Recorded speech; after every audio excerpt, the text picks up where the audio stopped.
Sans maîtrise, la puissance n'est rien. On avait carrément adoré la ZH2 et les accélérations infernales qu'elle nous offrait sur route. Sa façon de vous demander de la dompter en permanence. Certes, ce n'était pas très politiquement correct, mais en ce monde aseptisé, ça faisait du bien. Toutefois, si vous vous souvenez du premier essai que l'on avait effectué à son guidon et qui nous avait amené à rouler fort sur un anneau de vitesse NASCAR à Las Vegas, on avait trouvé que les freins et suspensions étaient un poil justes. Kawasaki, toujours à l'écoute, semble nous avoir entendus avec cette version ZH2 SE 2021. Plus de chevaux? Pas vraiment besoin, sauf peut-être pour l'ego. Le Roadster a déjà de quoi vous propulser en orbite géostationnaire. En tant que SE, il profite de suspensions pilotées, avec en bonus la technologie Skyhook, celle de Showa.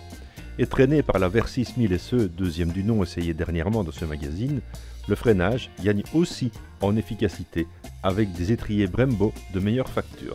Grâce à cette version premium, l'Hyper Fighter d'Agashi tient enfin des mâchoires de frein à la hauteur de sa fougue pressurisée. Les M432 de la ZH2, déjà fort en calibre pourtant, mais pour un engin de cette démesure, mieux vaut taper dans le gros top que sont les Brembo Stylema. De la puissance à gogo avec une réponse plus directe et un échauffement moindre. Ils feront du bon boulot quand il s'agira de calmer les 240 kg lancés à la poursuite de la vitesse du son. Aujourd'hui, toutes les pompes à feu, tous les ultra roadsters ont une version dotée de suspension électronique. Les Street Fighter V4S, les Tuono V4 Factory font confiance à Öhlins. Le ZH2 s'en remet aux compatriotes Showa. La fourche inversée de 43 mm et l'amortisseur BFRC Lite sont équipés d'électrovannes qui réagissent en 1 milliseconde. Grâce aux différents capteurs et à la centrale inertielle, le Kawasaki Electric Control Suspension qui transmet les ordres de réglage pour un amortissement en temps réel. Le Skyhook, quant à lui, supervise le tout pour que la moto garde une assiette la plus stable possible. Les lois régissant les suspensions sont conditionnées au mode de conduite choisi. Les cartographies Sport, Road, Rain ou le rider paramétrable influent donc aussi bien sur la partie cycle que sur les assistances électroniques. Ce sont les mêmes en fait que sur la ZH2 standard. C'est pas compliqué, c'est quasi autant que sur une Hypersport. Shifter up and down d'une grande douceur, riding mode, contrôle de traction, contrôle en virage, anti-blocage des freins avec adaptation suivant l'angle, mode de puissance, régulateur de vitesse, assistant au départ arrêté, et tout ça pour que le pilote surveille via un écran TFT avec une connectivité smartphone. Le moteur de cette Kawasaki ZH2, voici la pièce maîtresse de cette moto.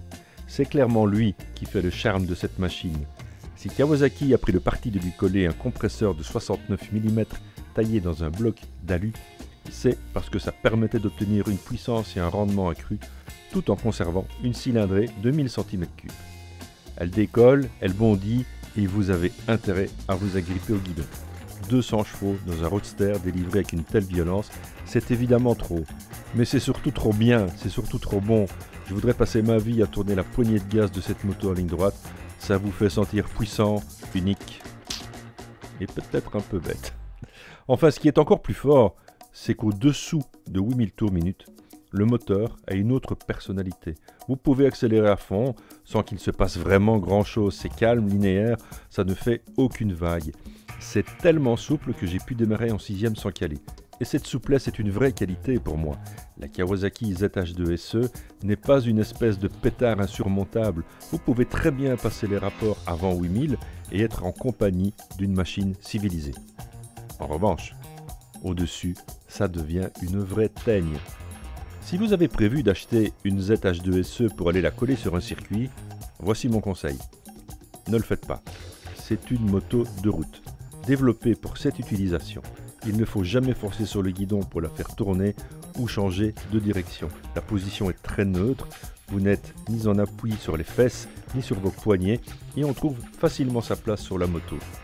Elle est assez basse de selle, et à un rythme modéré, elle se fait complètement oublier.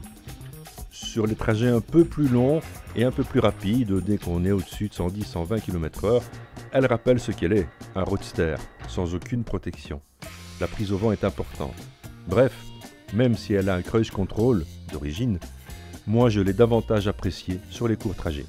La ZH2 SE se propose dans un unique coloris biton, plutôt élégant d'ailleurs, avec cette profondeur noire vivifiée par le verre Kawasaki appliqué sur le cadre treillis, le sabot, le réservoir et d'autres éléments.